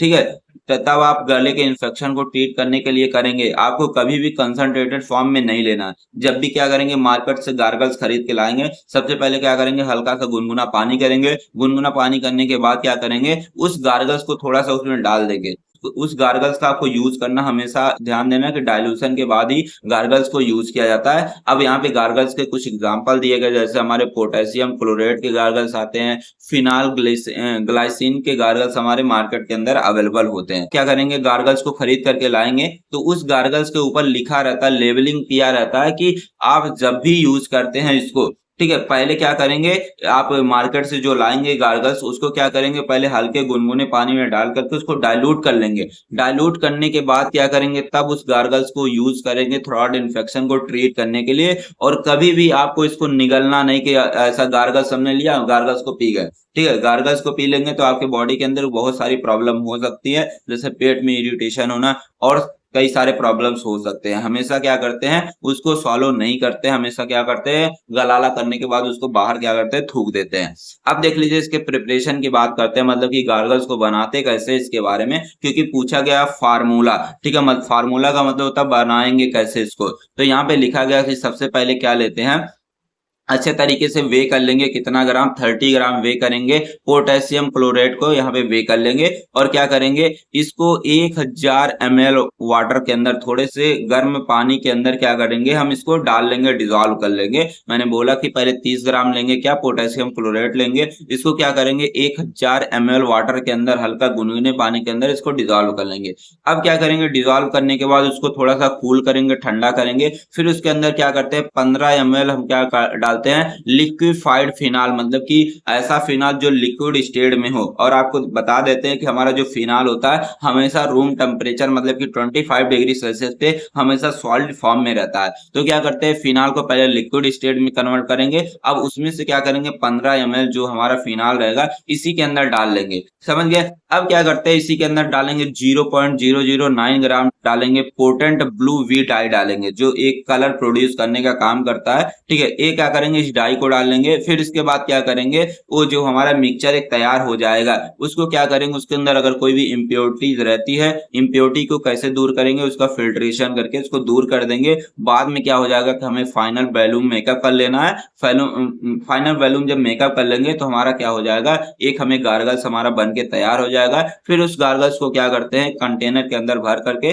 उसको बाजार में बेच देते हैं। तो इस तरीके से हम गार्गल्स को बनाते हैं। अब बात करते हैं कि इसके माउथ वॉश के बारे में। तो माउथ वॉश भी एक तरीके के एक्वस सॉल्यूशन होते हैं, मतलब कि इसके अंदर भी हमारे वाटर पाए जाते हैं। और ये क्या करता है कि हमारा जो माउथ वॉश होता है ये हमारे जो ओरल कैविटी होती है, आप बोल सकते हैं माउथ को साफ करने के लिए दिया जाता है। अगर मान लेते हैं मुंह से बदबू आती तो उसको भी क्या करते हैं, ठीक करने के लिए हम क्या करते हैं, माउथ वॉश का यूज करते हैं। और यहाँ पे देख सकते हैं कि जो हमारे माउथ वॉश होते हैं हमारे कॉस्मेटिक पर्पज के लिए और थेरापेटिक पर्पज दोनों के लिए हमारे यूज किए जाते हैं। जैसे हमारा आ गया सोडियम क्लोराइड आ गया एग्जाम्पल एग्जाम्पल में, और जिंक क्लोराइड का माउथ वॉश आ गया। ये सारी चीजें हमारे यूज किए जाते हैं हमारे जो मुंह को साफ करने के लिए, मुंह से जो स्मेल आती है उसको दूर करने के लिए हम क्या करते हैं, इन सारी चीजों का यूज करते हैं।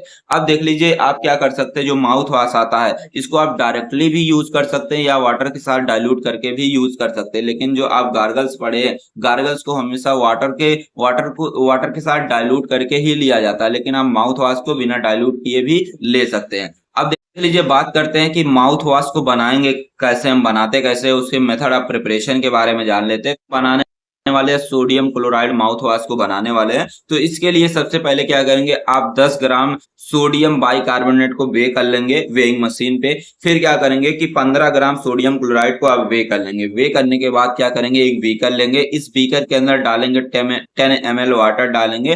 10 ml वाटर डालने के बाद क्या करेंगे, जो 10 ग्राम हमारा था सोडियम बाइकार्बोनेट इसको डाल करके डिजोल्व कर लेंगे। फिर जो हमारा 15 ग्राम सोडियम क्लोराइड था उसको भी डाल करके इसमें डिजोल्व कर लेंगे। अब क्या करेंगे, उसी के अंदर हम डालेंगे 500 ml क्लोरोफॉर्म डालते हैं, तो 500 ml क्या करेंगे, क्लोरोफॉर्म डाल लेंगे। और उसी के अंदर क्या करेंगे, 25 ml पिपरमेंट ऑयल भी इसी के अंदर डाल लेते हैं। फिर क्या करेंगे, अच्छे तरीके से उसको ग्लास रॉड से मिक्स कर लेंगे। फिर बाद में क्या करते हैं कि हमारा जो होता माउथ वॉश जो होता बन करके यहाँ पे रेडी हो जाएगा। और उस माउथ वॉश को क्या कर सकते हैं, आप एक कंटेनर में भर करके मार्केट में बेच सकते हैं। तो ये सारी चीजें हो गई।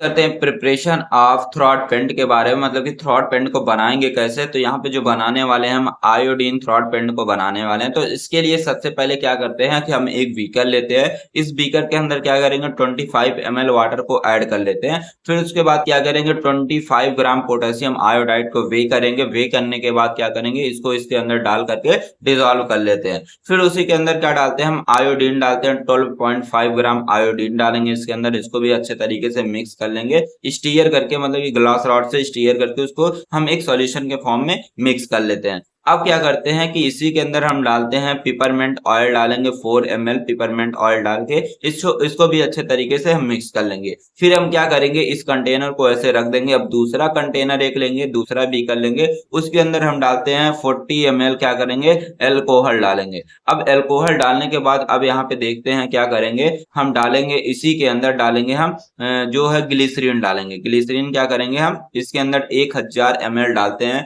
1000 ml डालने के बाद उसको अच्छे तरीके से मिक्स कर लेंगे। मिक्स करने के बाद अभी जो ये सॉल्यूशन रहेगा इस सॉल्यूशन को डाल लेते हैं यहाँ पर डाल लेंगे, तो पूरे अच्छे तरीके से मिक्स कर लेंगे। मिक्स करेंगे तो हमारा जो फाइनल वैल्यू मतलब कि 1000 ml का जो है हमारा जो है आयोडीन थ्रॉट पेंट बन के तैयार हो जाएगा। अब उसको क्या करेंगे, एक क्लीन कंटेनर के अंदर भर करके उसको क्या कर देते हैं, मार्केट के अंदर ट्रांसफर कर देते हैं। तो इस तरीके से हम बनाते हैं, आयोडीन थ्रॉट पेंट को बनाते हैं। तो करते हैं क्वेश्चन नंबर 4 के बारे में। यहाँ पूछा गया कि इमल्सन को डिफाइन करिए और कौन कौन से मेथड को आप इमल्सन को बनाते हैं, और यहाँ पे स्टेबिलिटी जो प्रॉब्लम्स आती है हमारे इमल्सन के अंदर वो कौन कौन सी स्टेबिलिटी प्रॉब्लम आती है और इसको दूर कैसे किया जा सकता है। ओवरकम का मतलब होता है दूर कैसे किया जाएगा।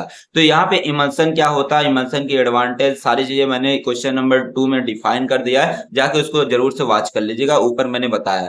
अब यहाँ पे जो आप देखेंगे कि कौन कौन से मेथड से हम क्या करते हैं इमल्सन को बनाते हैं, ये आप क्वेश्चन नंबर 7 में आपको देखने को मिल जाएगा। अभी आपको जस्ट 4 के बाद 7 ही कराएंगे, फिर उसके बाद आपको 5 और 6 वाला कराएंगे, ठीक है, ताकि आपको को रिलेट करे, आपको समझ में आ जाए। और स्टेबिलिटी प्रॉब्लम सिर्फ यहाँ पे हम देखते हैं, ठीक है। तो यहाँ पे बात करेंगे stability problems and method of overcome के बारे में, ठीक है। यहाँ पे बात करते हैं, जैसे मान लीजिए कि कोई भी इमल्सन है, इमल्सन को बनाने के लिए क्या करते हैं, हम लिक्विड ए लेते हैं, हम लिक्विड ए के अंदर लिक्विड बी को क्या करते हैं, डालते हैं, ठीक है। अब जैसे ही लिक्विड ए को लिक्विड बी के अंदर डालेंगे तो हमारा जो लिक्विड बी है इस तरीके से आगे लिक्विड ए की सरफेस पे हमारा क्या हो जाएगा, अडहेयर हो जाता है। अब क्या करते हैं, इसके अंदर हम डालते हैं क्या, इमल्सिफाइंग एजेंट डालते हैं। तो इमल्सिफाइंग एजेंट जैसे ही डालेंगे तो हमारे जो लिक्विड बी था उसके जो पार्टिकल्स है पूरे लिक्विड ए के अंदर क्या हो जाएंगे, फैल जाएंगे, डिस्ट्रीब्यूट हो जाएंगे, लेकिन ये हमारे घुलेंगे नहीं, इमिसिबल ही रहेंगे। लेकिन कभी कभी क्या होता है कि हमारे जो लिक्विड बी है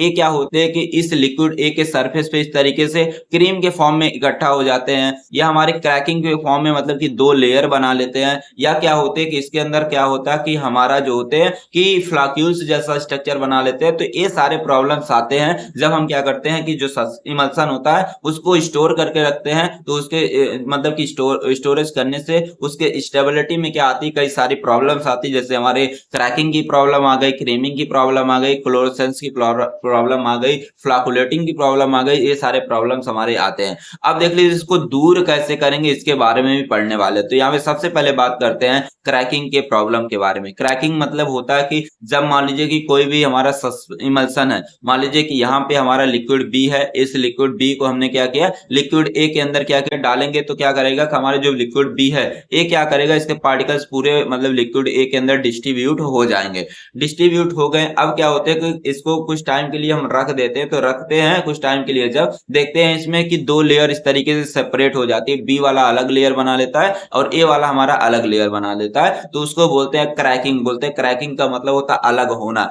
जब हमारा क्या होता है कि हमारे इमल्सन के अंदर दो लेयर बनती है, तो उसको बोलते हैं हम क्या, क्रैकिंग बोलते हैं। और एक क्रैकिंग की प्रॉब्लम तब आती है जब हम क्या करते हैं, जो ऑयल और वाटर मिक्स करते हैं, मतलब कि दो लिक्विड आपस में मिक्स करते हैं, दोनों के रेशियो जब हमारी इम्प्रॉपर होती है, मान लीजिए कि हमें यूज करना था 1 ml ऑयल यूज करना था, 2 ml हमें वाटर यूज करना था, अब हमने क्या कर लिया, इसका उल्टा कर लिया। उल्टा कर लिया या तो हमने ज्यादा कम ले लिया, तब हमारा क्या आ जाता है, क्रैकिंग की प्रॉब्लम हमारे इमल्सन के अंदर आती है। तो अभी आप अब जब आप मेथड ऑफ प्रिपरेशन के बारे में देखेंगे तो वहां पे आपको समझ में आ जाएगी ऑयल की कितना रेशियो लेते हैं और वाटर की कितना रेशियो लेते हैं, सारी चीजें आपको समझ में आएंगी। अब देख लीजिए अगर हमारे इमल्सन के अंदर जो है क्रैकिंग की प्रॉब्लम आती है, उसको दूर कैसे करेंगे, मतलब कि उसका ओवरकम क्या होगा, तो उसके अंदर क्या डालते हैं, ज्यादा से ज्यादा हम इमल्सिफाइंग एजेंट डालेंगे। तो इमल्सिफाइंग एजेंट क्या करेगा, दोनों के बीच का मतलब लिक्विड ए और लिक्विड बी के जो इंटरफेशियल टेंशन उसको रिड्यूस कर देगा, और हमारा जो बी वाला रहेगा लिक्विड ए पूरे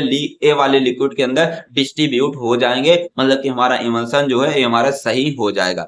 अब देख लीजिए बात करते हैं, दूसरा आता है क्रीमिंग की प्रॉब्लम आती है हमारे इमल्सन के अंदर। मान लीजिए कि यहाँ पे क्या है कि मेरे पास लिक्विड ए है, अब लिक्विड ए के अंदर मैंने लिक्विड बी डाला, लिक्विड बी डाला, तो हमारे क्या होते हैं कि जो लिक्विड बी मैंने डाला ये क्या हो जाएंगे, या तो नीचे साइड में इस तरीके से नीचे साइड में मतलब कि क्रीम जैसा बना लेंगे, या ऊपर साइड क्या करेंगे, क्रीम जैसा बना लेंगे, उसको बोलते हैं क्या, क्रीमिंग बोलते हैं। तो अगर हमारा इमल्सन जो रहता है ऑयल इन वाटर रहता है, तो उसमें जो क्रीमिंग बनेगी वह हमारे अपवर्ड साइड में, मतलब कि ऊपर के साइड इस तरीके से क्रीमिंग बनेगी। अगर हमारा जो इमल्सन रहता है ऑयल इन वाटर रहता है, तो उसमें जो क्रीमिंग बनती है वह हमारे डाउनवर्ड मतलब कि नीचे साइड में बनती है। अब इसको देखिए दूर कैसे करेंगे, इसको दूर करने के लिए इसके अंदर डालते हैं विस्कोसिटी इनहेंसिंग एजेंट, मतलब कि जो विस्कोसिटी को बढ़ा दे, इमल्सन की विस्कोसिटी को बढ़ा दे, उसको डाल करके हम क्रीमिंग की प्रॉब्लम को दूर कर सकते हैं।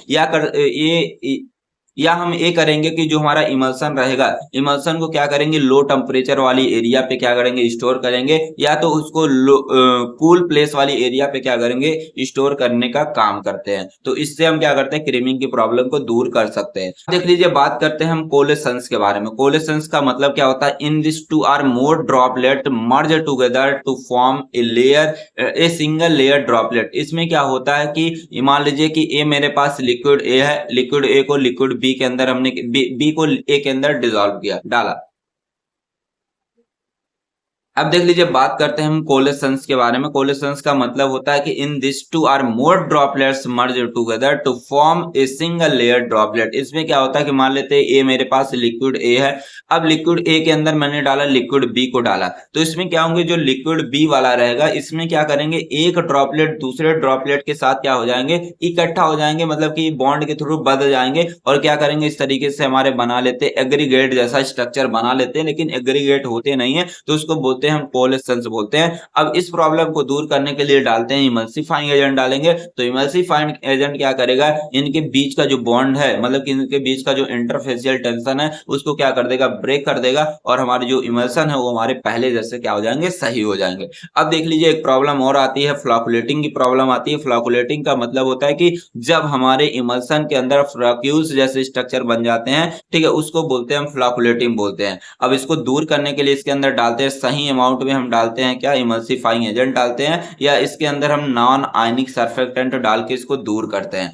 अब देख लीजिए अभी तो आप देखें यहाँ पे स्टेबिलिटी प्रॉब्लम मतलब कि आती कैसे है, कौन कौन सी स्टेबिलिटी प्रॉब्लम आती है, उसको दूर कैसे करते हैं। लेकिन अब यहाँ पे हमारा जो 10 नंबर का ये क्वेश्चन और यहाँ पे पूछा भी गया है कि और कौन कौन से मेथड है जिसके वजह से हम इमल्सन को बनाते हैं, इसको मैंने बोला कि क्वेश्चन नंबर 7 में देखने को मिलेगा। तो सबसे पहले क्वेश्चन नंबर 7 ही देख लेते हैं ताकि दोनों चीजें को रिलेट करें और आपको दोनों चीजें समझ में अच्छे तरीके से आ जाए। तो चलते हैं हम क्वेश्चन नंबर 7 की तरफ। अगर अभी तक आपने चैनल को सब्सक्राइब नहीं किया तो चैनल को सब्सक्राइब लाइक जरूर से कर दीजिएगा, ठीक है।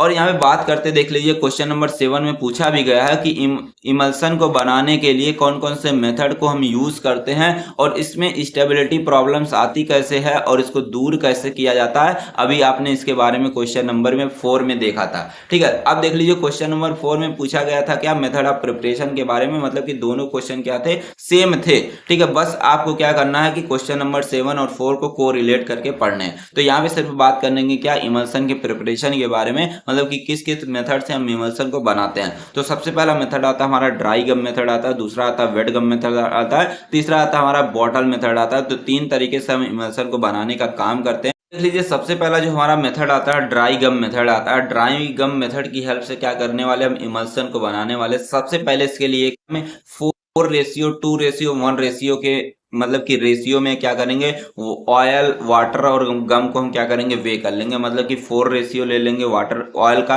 और हमारा जो 2 रेशियो ले लेंगे वाटर का और गम ले लेंगे हम 1 रेशियो में ले लेते हैं, ठीक है। ये सारी चीजें हम वे कर लेंगे और वे करने के बाद क्या करेंगे, एक लेंगे मोटर पिस्टन लेंगे, ठीक है। अब क्या करेंगे, मोटर के अंदर सबसे पहले क्या डालेंगे, ऑयल डालेंगे। कितना, 4 रेशियो में लेंगे, मतलब कि 4 ग्राम मान लेते ले लेते हैं, ऑयल डाल लेते हैं। अब इसी के अंदर क्या डालेंगे हम, मतलब कि गम को डालेंगे। गम कितना लेना हमें लेना 1 रेशियो में लेना है, मतलब कि मान लेते हैं 1 ग्राम हम ले लेते हैं, गम ले लेते हैं। अब दोनों को क्या करेंगे, इसी मोटर के अंदर डाल लेते हैं।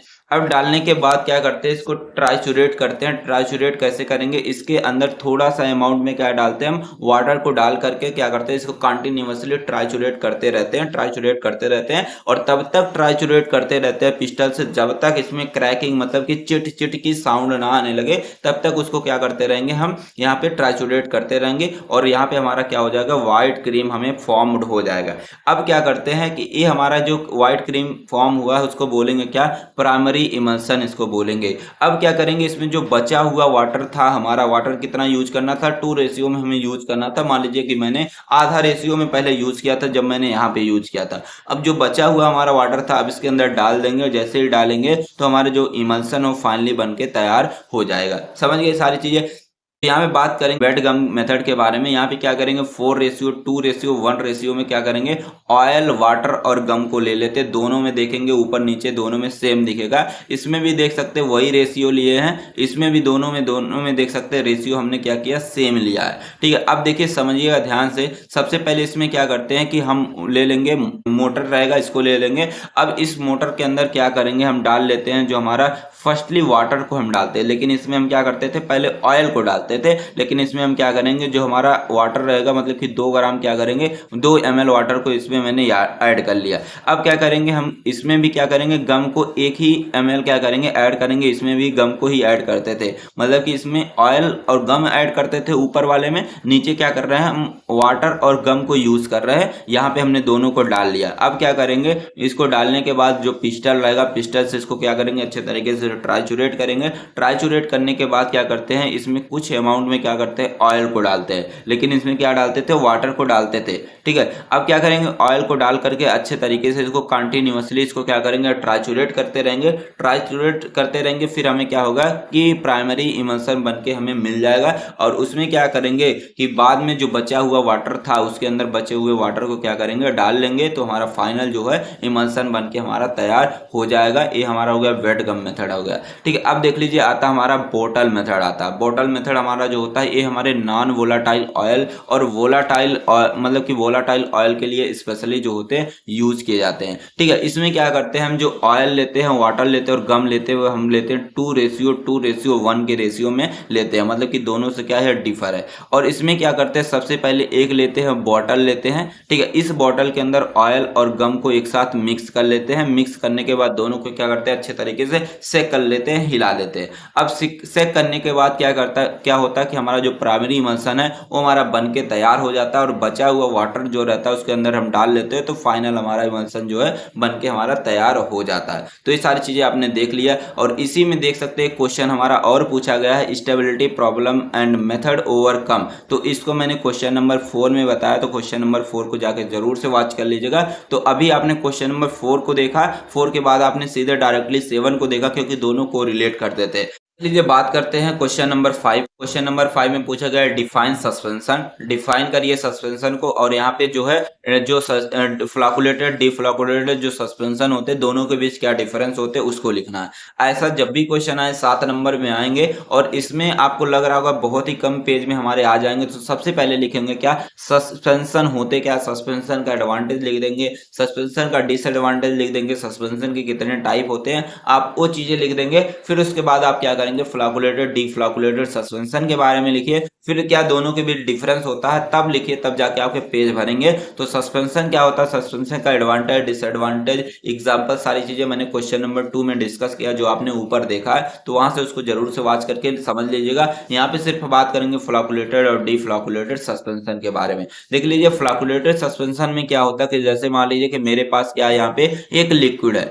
अब इस लिक्विड के अंदर मैंने क्या डाला, सॉलिड को डालेंगे तब जाके हमारा क्या बनता है, सस्पेंशन बनता है। लेकिन जो सॉलिड के पार्टिकल्स होते हैं लिक्विड के अंदर डिसॉल्व नहीं होंगे, बस इसमें जो पार्टिकल्स होंगे ये पूरी तरीके से लिक्विड के अंदर इस तरीके से फैल जाते हैं, मतलब कि डिस्ट्रीब्यूट हो जाते हैं। लेकिन जो फ्लैकुलेटेड सस्पेंशन होता है इसमें क्या होता है कि सॉलिड के पार्टिकल्स रहेंगे, एक पार्टिकल दूसरे पार्टिकल्स के साथ जुड़ करके एक एग्रीगेट जैसा स्ट्रक्चर बना लेता है, एक फ्लैक्यूल्स जैसा स्ट्रक्चर बना लेता है। लेकिन इसमें जो फ्लैक्यूल्स बनेंगे वो हमारे लूज एग्रीगेट बनेंगे, लूज फ्लैक्यूल्स बनेंगे, मतलब कि इसको शेक करेंगे, मतलब कैसे हिलाएंगे तुरंत वो क्या हो जाएंगे, आसानी से ब्रेक हो जाएंगे। और उसी को क्या बोलते हैं, फ्लैकुलेटेड सस्पेंशन बोलते हैं। मतलब कि इसको आसानी से रीडिस्पर्स किया जाता है, मतलब कि जो यहाँ पे फ्लैक्यूल्स बने हैं, ठीक है, यहाँ पे जो एग्रीगेट हुआ है उसको आसानी से रीडिस्पर्स किया जा सकता है, कैसे, इसको हिला करके रीडिस्पर्स किया जा सकता है। और फ्लैकुलेटेड सस्पेंशन का ही यूज किया जाता है। यहाँ पे देख सकते हैं इस तरीके से स्ट्रक्चर हमारा दिया गया है। अब बात करते हैं डिफ्लैकुलेटेड सस्पेंशन के बारे में। तो डिफ्लैकुलेटेड सस्पेंशन में क्या होता है कि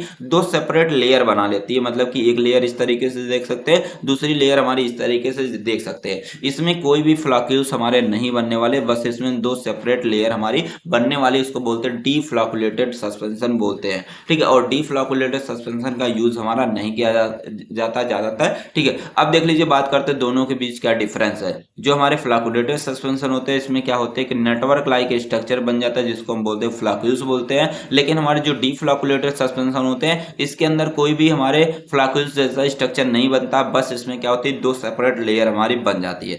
इसमें जो होता है सेडिमेंटेशन रेट हमारा हाई रहता है और इसको आसानी से रीडिस्पर्स किया जा सकता है। लेकिन इसमें जो सेडिमेंटेशन रेट रहता है वो बहुत ही स्लो रहता है और जो इसमें मतलब कि लेयर सेपरेट होगी उसको आसानी से रीडिस्पर्स नहीं किया जा सकता है। तो यहाँ पे लिखा गया रैपिडली फॉर्म, मतलब कि सेडिमेंट रैपिडली फॉर्म होते हैं, इसमें धीरे धीरे हमारे सेडिमेंट मतलब कि नीचे जो सॉलिड पार्टिकल्स होते हैं वो बैठते हैं। और यहाँ पे इसको आसानी से रीडिस्पर्स किया जा सकता है, कैसे, हिला करके, लेकिन इसको नहीं किया जा सकता, मतलब कि बहुत ही डिफिकल्टीज होती है। और आगे लिखा गया कि इसमें जो मतलब कि जो हमारे केक जैसा स्ट्रक्चर बनने वाले हैं, मतलब कि जो सेडिमेंट बनने वाले हैं, ठीक है। और या बोल सकते हैं जो हमारे मतलब कि नेटवर्क लाइक स्ट्रक्चर बनते हैं वो बहुत ही लूजली बनते हैं, मतलब कि आसानी से उसको रीडिस्पर्स किया जा सकता है। लेकिन इसमें एकदम हार्ड केक जैसा स्ट्रक्चर बनता है और आसानी से उसको हम मतलब कि रीडिस्पर्स नहीं कर सकते हिला करके। इसमें हमारा क्या होता है, क्लियर लिक्विड आपको दिखेगा, क्लियर लिक्विड जैसा ही दिखेगा इसमें, लेकिन दो आपको लेयर जैसी दिखेगी, मतलब कि क्लियर लिक्विड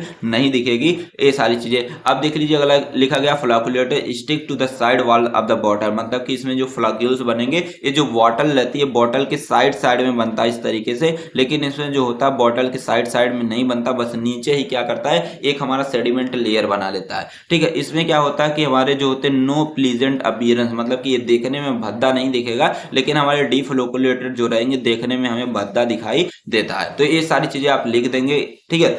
अब देख लीजिए अगला क्वेश्चन नंबर 6 पूछा गया। क्वेश्चन नंबर 6 में पूछा गया कि गार्गल, लोशन और लिनीमेंट में क्या डिफरेंस होते हैं, ठीक है। डिफरेंस सिर्फ लिखने माउथ वॉश ठीक है, माउथ वॉश और गार्गल्स में क्या डिफरेंस होते हैं और लोशन और लिनीमेंट में क्या डिफरेंस होते हैं, ये आपको यहाँ पे लिखने हैं। तो देखिए अगर ये आप लिखते हैं एग्जाम में तो आपको एक पेज से ज्यादा नहीं लिख पाएंगे। तो सबसे पहले क्या करेंगे, क्वेश्चन नंबर जो ऊपर मैंने बताया थर्ड वाला शायद बताया, वहां पे जाके देख लीजिएगा। मैंने माउथ वॉश के बारे में, गार्गल्स के बारे में, इन सारी चीजों के बारे में बताया डिटेल में, तो वहां से कुछ कंटेंट आप ले लीजिएगा। और यहाँ पे मैंने सिर्फ दोनों के बीच क्या डिफरेंस होते हैं और इसके आने के चांसेस बहुत ही कम है, ना के बराबर ही है, कभी कभी पूछ लिए जाते हैं। ठीक है, तो यहाँ पे सबसे पहले बात कर लेते हैं माउथ वॉश और गार्गल्स के बीच क्या डिफरेंस है। ठीक है, यहाँ पे जो हमारे माउथ वॉश होते हैं ये हमारे जो होते हैं मुंह को साफ करने के लिए यूज किए जाते हैं। अगर मान लेते हैं कि हमारी सांस जो आ रही है वो हमारी बदबूदार आ रही है तो उसको मतलब कि ठीक करने के लिए किया जाता है। अगर मान लीजिए अगर हमारे मुंह के अंदर बैक्टीरियल इन्फेक्शन हो गए तो उसको ठीक करने के लिए किया जाता है। अगर हमारे दांत में कोई भी प्रॉब्लम है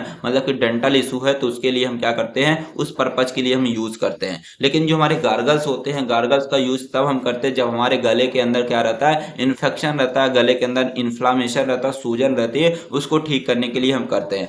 अब देख लीजिए कि हमारे जो माउथ वॉश होते हैं इसको हम कहाँ पे यूज करते हैं, जो हमारा माउथ रहता है, माउथ और दांत के लिए हम क्या करते हैं, इसका यूज करते हैं। लेकिन हम जो गार्गल्स रहते हैं यह हमारे थ्रॉट के लिए यूज किए जाते हैं और जो माउथ दोनों के लिए यूज किए जाते हैं। अब देख लीजिए जो हमारे माउथ वॉश होते हैं इसका जो यूज जो होता है किसके लिए किया जा सकते हैं, आप लिख सकते हैं इसका यूज जो होता है मुंह को साफ करने के लिए किया जाता है। जो गार्गल्स होते हैं इसका जो यूज किया जाता है जो मतलब कि जो थ्रॉट होता है, थ्रॉट इन्फेक्शन को ट्रीट करने के लिए किया जाता है। ठीक है, और देखिए सारी चीजें यहाँ पे लिखी गई है, फ्रीक्वेंसी इसकी दी गई है और एग्जाम्पल दिया गया है। जो माउथ वॉश होते हैं इसको आप डेली आप यूज कर सकते हैं, मतलब कि दिया है often use daily as part of oral care routine, मतलब कि आप डेली इसका यूज कर सकते हैं। जो लेकिन जो हमारे थ्रॉट पे मतलब गार्गल्स जो होते हैं आप इसका तभी यूज करेंगे जब आपको थ्रॉट इन्फेक्शन या सोर इन्फेक्शन होगा, तभी आप इसका यूज कर सकते हैं। अब देख लीजिए एग्जाम्पल यहाँ पे कई सारे हमारे दिए गए हैं माउथ वॉश और गार्गल्स के दिए गए हैं, आप इसको यहाँ से देख लीजिएगा। अब देख लीजिए बात करते हैं लोशन और लिनीमेंट के बीच क्या डिफरेंस है। तो हमारे जो लोशन होते हैं यहाँ पे दिया गया है कि ये क्या करता है कि हमारे जो होते हैं,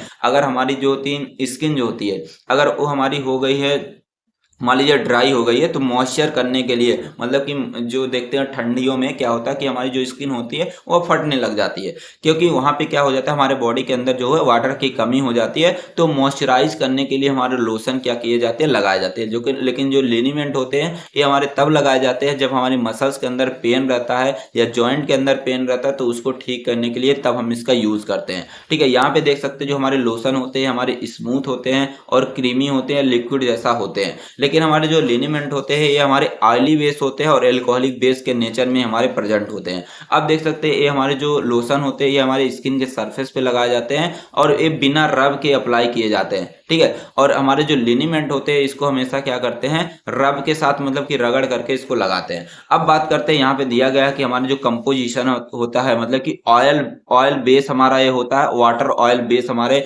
लोशन होते हैं। लेकिन हमारे जो होते हैं लिनीमेंट होते हैं इसमें जो मतलब कि कंपोजिशन इसका होता है मेथेनॉल होता है, सॉरी मेंथॉल होता है, कैंफर होते हैं और अल्कोहल बेस हमारे लिनीमेंट होते हैं। अब देख लीजिए एग्जांपल की कैलामाइन लोशन, मॉइस्चराइजर लोशन, ये सारी चीजें यूज की जाती है। लिनीमेंट में हमारी जैसे आ जाते हैं आइडेक्स आ गया, मेथाइल सैलिसिलेट लिनीमेंट आ गया और पेनगे आता है हमारा, जो हमारे लिनीमेंट के रूप में हमारे यूज किए जाते हैं। अब क्वेश्चन नंबर 7 के बारे में मैंने ऑलरेडी डिस्कस कर लिया, ऊपर ही मैंने बताया सारी चीजें।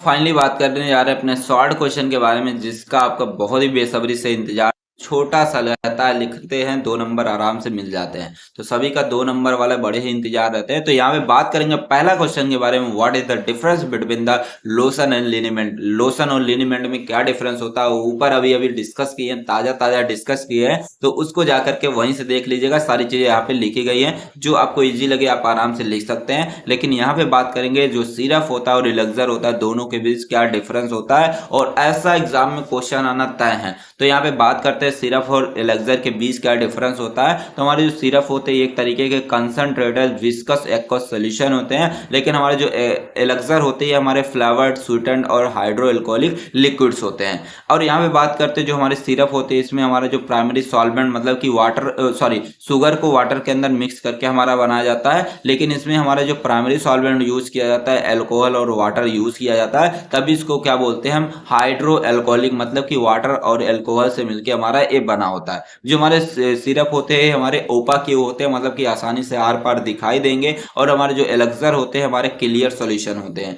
और ये हमारे जो होते हैं थोड़ा सा मोटे होते हैं, थिक होते हैं, और ये हमारे जो एलेक्सर होते हैं थोड़े से थिन, मतलब कि पतले होते हैं। इसमें होता है जो शुगर का कंसंट्रेशन हम ज्यादा अमाउंट में यूज करते हैं, और इसमें जो शुगर का कंसंट्रेशन हम कम अमाउंट में यूज करते हैं। और इसमें जो सिरप होता है सिरप के अंदर हम शुगर का कंसंट्रेशन ज्यादा यूज करते हैं, इसलिए हमारा कैसा नेचर का होता है, विस्कस नेचर का होता है, मतलब कि इसकी विस्कोसिटी ज्यादा रहती है, और एलेक्सर की विस्कोसिटी क्या रहती है, कम रहती है। तो हमारा जो सिरप रहता है स्टेबल रहता है, और हमारे जो एलेक्सर रहते हैं हमारे ज्यादा स्टेबल रहते हैं। तो ये सारी चीजें आप एग्जाम में लिख के आएंगे, कम से कम 2-3 डिफरेंस तो लिख के ही आएंगे। अब देख लीजिए अगले क्वेश्चन की बात करते हैं। बड़ा प्यारा सा क्वेश्चन है, डिफाइन सेडिमेंटेशन वॉल्यूम। आप जब सस्पेंशन के बारे में आपने देखा, तो सस्पेंशन में क्या होता था कि नीचे जो सॉलिड के पार्टिकल्स होते थे नीचे आकर के इस तरीके से सेडिमेंट हो जाते थे, बैठ जाते थे।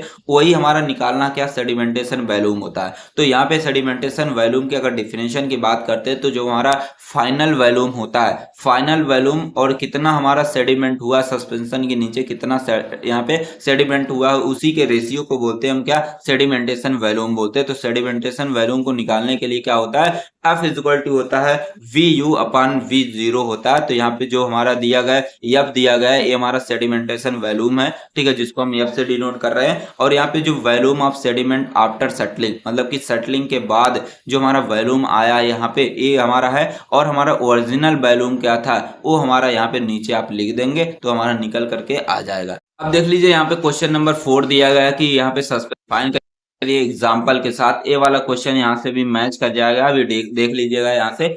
अब देख लीजिए बात करते हैं क्वेश्चन नंबर 5 के बारे में। पूछा गया हाउ को सॉल्वेंट इंप्रूव सॉल्वेंटी। हमारा जो को सॉल्वेंट जो हम यूज करते हैं, किसमें यूज करते हैं, जो हम लिक्विड डोजेज फॉर्म में यूज करते हैं को सॉल्वेंट, वो सॉल्वेंटी को कैसे बढ़ाता है। तो यहाँ पे आपको पता है कि कुछ ऐसे हमारे जो सॉल्यूट होते हैं, जो क्या होते हैं, जिसकी सॉल्बिलिटी जो होती है हमारे पोलर और नॉन पोलर जो सॉल्वेंट होते हैं उसके अंदर क्या होती है, कम होती है। अब क्या करते हैं, अगर हमें जो सॉल्यूट की सॉल्बिलिटी अगर हमें सॉल्वेंट के अंदर बढ़ानी है, तो उसके लिए क्या डालते हैं, को सॉल्वेंट डालते हैं। को सॉल्वेंट क्या करता है कि जो हमारे सॉल्वेंट रहती है इसकी पोलरिटी को क्या कर देता है, चेंज कर देता है, जिसके वजह से क्या होता है कि हमारा जो होता है सॉल्यूट वो आसानी से हमारे सॉल्वेंट के अंदर मिल जाते हैं। जैसे मान लीजिए कि हमने एथेनॉल यूज किया, अब एथेनॉल के अंदर क्या डाला था हमने, कोई भी सॉल्यूट डाला था, ये हमारा इसके अंदर क्या होता था, थोड़ा कम घुलता था।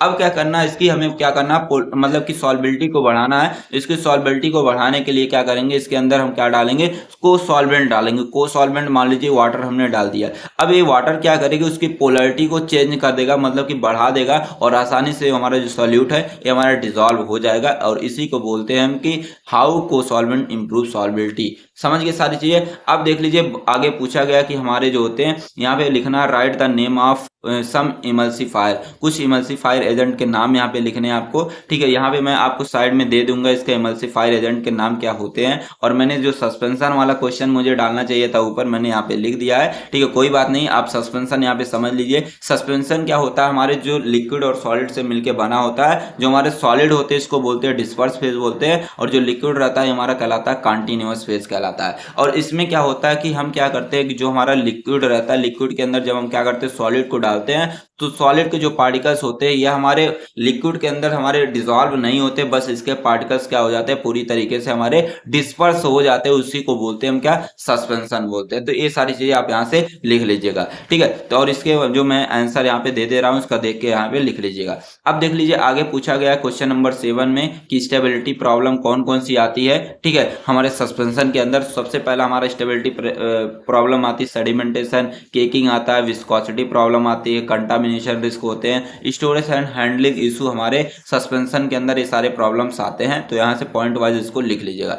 अब देख लीजिए यहाँ पे कुछ इमल्सिफाइंग एजेंट के नाम लिखे गए, 2 इमल्सिफाइंग एजेंट के नाम। तो यहाँ पे देख सकते हैं यही वाला जो क्वेश्चन नंबर 6 है हमारा, यहाँ पे देख सकते हैं क्वेश्चन नंबर 8 में पूछा गया है। तो यहाँ पे अगार, ट्रैगाकैंथ, उल्फेट, जिलेटिन, ये सारी चीजें हमारी यूज की जाती है, ठीक है। अब देख लीजिए आगे पूछा गया कि हमारे जो कैलामाइन लोशन है, कैलामाइन लोशन का फार्मूला क्या होगा, मतलब कि क्या क्या चीजें मिला करके हम जो कैलामाइन लोशन बनाते हैं। तो यहाँ पे कैलामाइन जो होता है 15 ग्राम लेते हैं, जिंक ऑक्साइड 5 ग्राम लेते हैं, बेंटेनॉइड लेते हैं 3 ग्राम, ग्लिसरीन लेते हैं 5 ml और लिक्विफाइड फिनाल 0.5 ml लेते हैं और प्यूरिफाइड जो होता है 100 ml लेकर के हम क्या करते हैं कि 100 ml कैलामाइन लोशन बनाने का काम करते हैं इन सारे इंग्रेडिएंट को मिला करके। तो इसको आपको रटना ही पड़ेगा। अब देख लीजिए एक और पूछा गया कि 2 स्टेबिलिटी प्रॉब्लम का नाम लिखिए जो हमारे सस्पेंशन में आते हैं। अभी आपने ऊपर ही देखा है, सेडिमेंटेशन आता है, केकिंग आता है और हमारे कलर चेंजेस आते हैं। ये सारे स्टेबिलिटी प्रॉब्लम्स हमारे सस्पेंशन के अंदर देखने को मिल जाएंगे।